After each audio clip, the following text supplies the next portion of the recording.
नमस्कार दोस्तों, आज का अपना टॉपिक है नेतृत्व के सिद्धांत एवं शैलियाँ।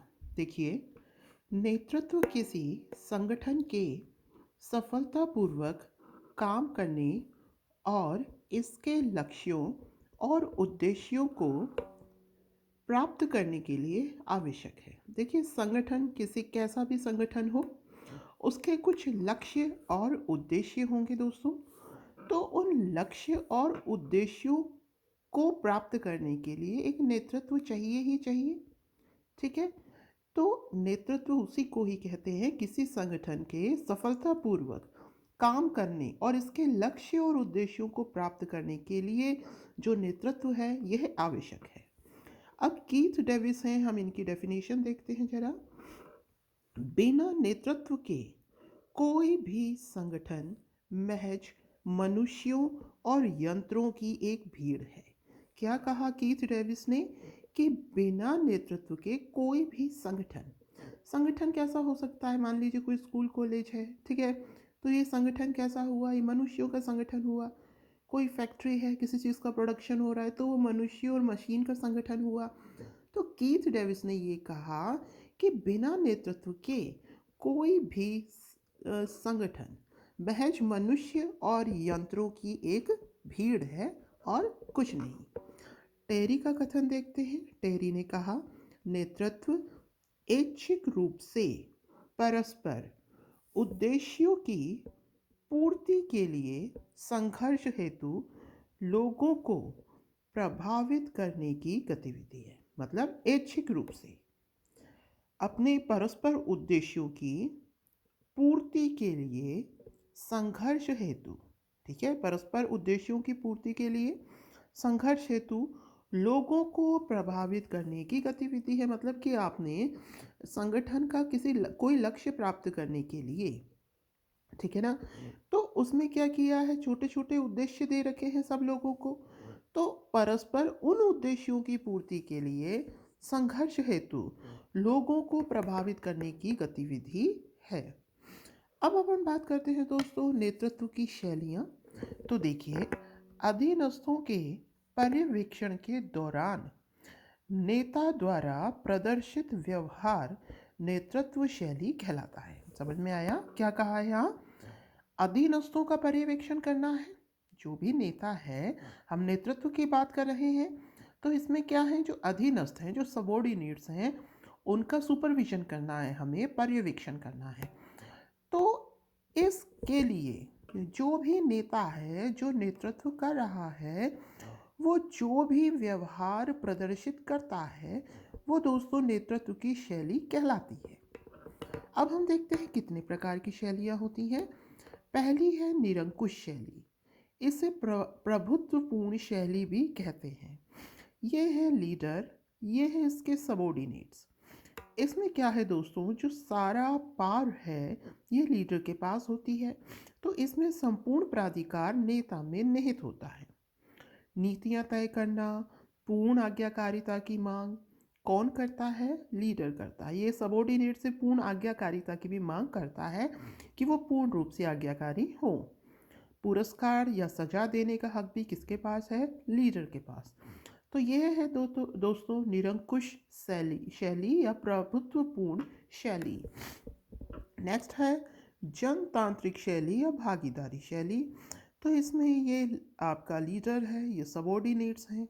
इसमें कोई भी जो डिसीजन होगा उसमें इन सब की राय ली जाएगी। तो ये परस्पर एक दूसरे से भी संबंधित है और लीडर से भी। तो जो जनतांत्रिक शैली है यह अधीनस्थ निर्णय निर्माण प्रक्रिया में भाग लेते हैं। संचार मुक्त रूप से प्रवाहित होता है, जो भी कम्युनिकेशन होगा वो सब इनमें फ्रीली होगा। आगे है दोस्तों अहस्तक्षेप शैली या नियंत्रण मुक्त शैली।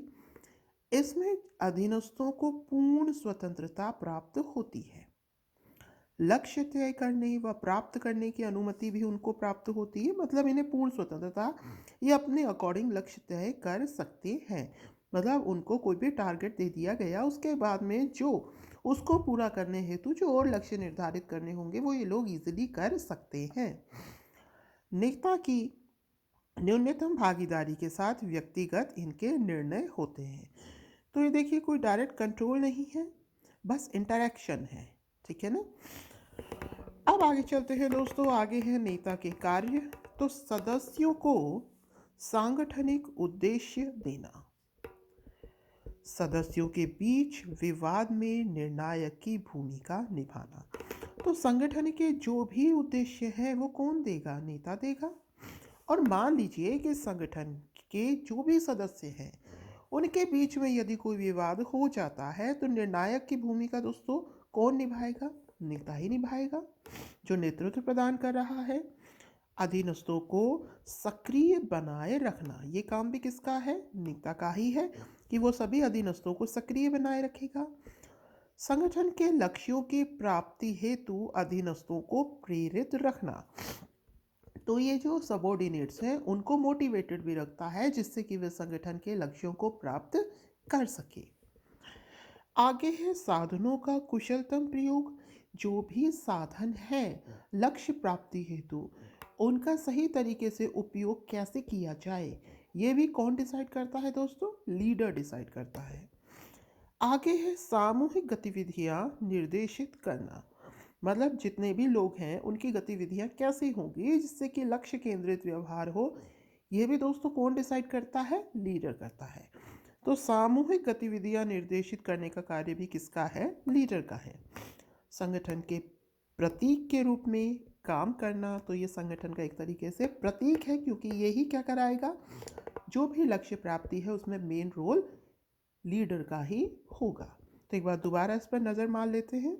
सदस्यों को सांगठनिक उद्देश्य देना, उनके बीच में विवादों में निर्णायक की भूमिका निभाना, अधीनस्थों को सक्रिय बनाए रखना, उसके अलावा सांगठनिक लक्ष्यों की प्राप्ति हेतु अधीनस्थों को प्रेरित करना, साधनों का कुशलतम उपयोग कैसे हो सकता है यही बताएगा, सामूहिक गतिविधियां निर्देशित करना, उसके अलावा संगठन के प्रतीक के रूप में कार्य करना।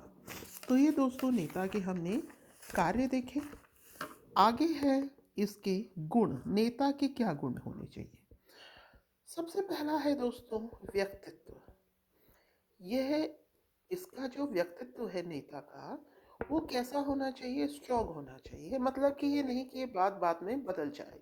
एक बार जो लक्ष्य डिसाइड कर लिया, ये उसकी प्राप्ति तक सतत प्रयासरत रहे। ठीक है।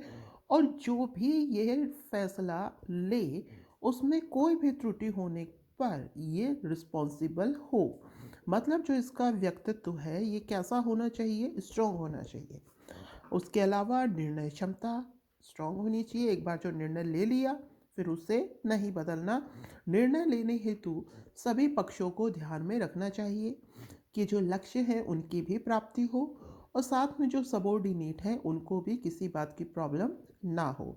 तो निर्णय क्षमता भी इनकी अच्छी होनी चाहिए। सहयोगपूर्ण व्यवहार इन्हें सबॉर्डिनेट्स के साथ करना चाहिए, जिससे कि वो अपने पूरे इंटरेस्ट के साथ लक्ष्य प्राप्ति में सहयोग दे।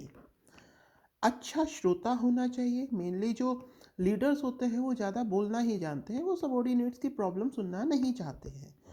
तो अच्छा श्रोता होना चाहिए जिससे कि ये संगठन में लक्ष्य प्राप्ति में कोई प्रॉब्लम है उसको सुन सके, या इनको कोई भी जो सबॉर्डिनेट है ये अपनी कोई प्रॉब्लम आसानी से बता सके। लक्ष्य केंद्रित व्यवहार हो इसका। ठीक है। आगे आत्मविश्वास हो, कि मान लीजिए कभी कोई बीच में कोई मतलब लक्ष्य प्राप्ति हेतु प्रयत्न करने पर बीच में कोई भी प्रॉब्लम होती है तो इसका विश्वास टकमगाए नहीं, इसका आत्मविश्वास बना रहे, जिससे कि कभी विपरीत परिस्थितियों में सबॉर्डिनेट्स का जो विश्वास है वो भी अगर हिलने लगे तब लीडर उनको संभाल सके। तो इनका आत्मविश्वास अधिक होना चाहिए। शारीरिक ढांचा भी इनका लगना चाहिए लीडर जैसा। ठीक है।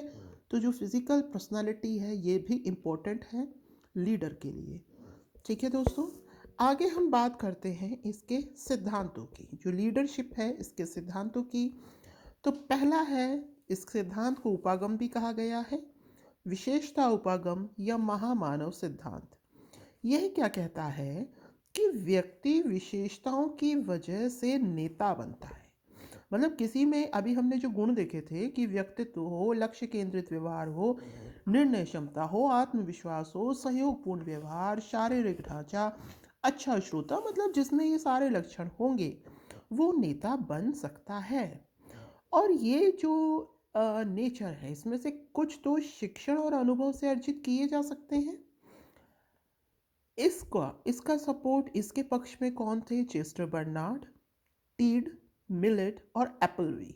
ठीक है दोस्तों, तो विशेषता उपागम के कौन थे प्रणेता? Chester Barnard, Tead, Millett, एप्पलवी।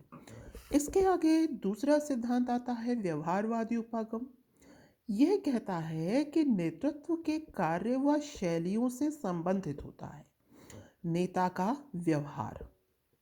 ठीक है ना, ये नेता के व्यवहार की बात कर रहा है कि जो कार्य और शैली है ये उससे संबंधित होता है। ठीक है दोस्तों, अगला सिद्धांत है ये स्थिति उपागम की बात करता है। इसमें दोनों इन्वॉल्व होंगे। ये क्या कहते हैं? ये कहते हैं कि नेतृत्व प्रभाविता तथा व्यवहार के अतिरिक्त, मतलब नेता का व्यवहार कैसा है और उसमें गुण कैसे हैं, वो कैसा व्यवहार कर रहा है और उसके जो गुण हैं, ठीक है ना, इसके अलावा स्थितिगत कारकों से भी प्रभावित होता है नेतृत्व क्षमता। मतलब कि कार्य की स्थिति और परिवेश कैसा है, इस पर भी नेतृत्व क्षमता यानी कि जो नेतृत्व है वो डिपेंड करता है, कार्य की परिस्थिति और परिवेश पर भी निर्भर करता है। नेता बहुआयामी होता है। ठीक है दोस्तों, तो ये हमने नेतृत्व क्षमता, इसके प्रकार, इसके सिद्धांत के बारे में हमने पढ़ा। उम्मीद है आपको समझ में आया होगा। तो thank you, have a nice day.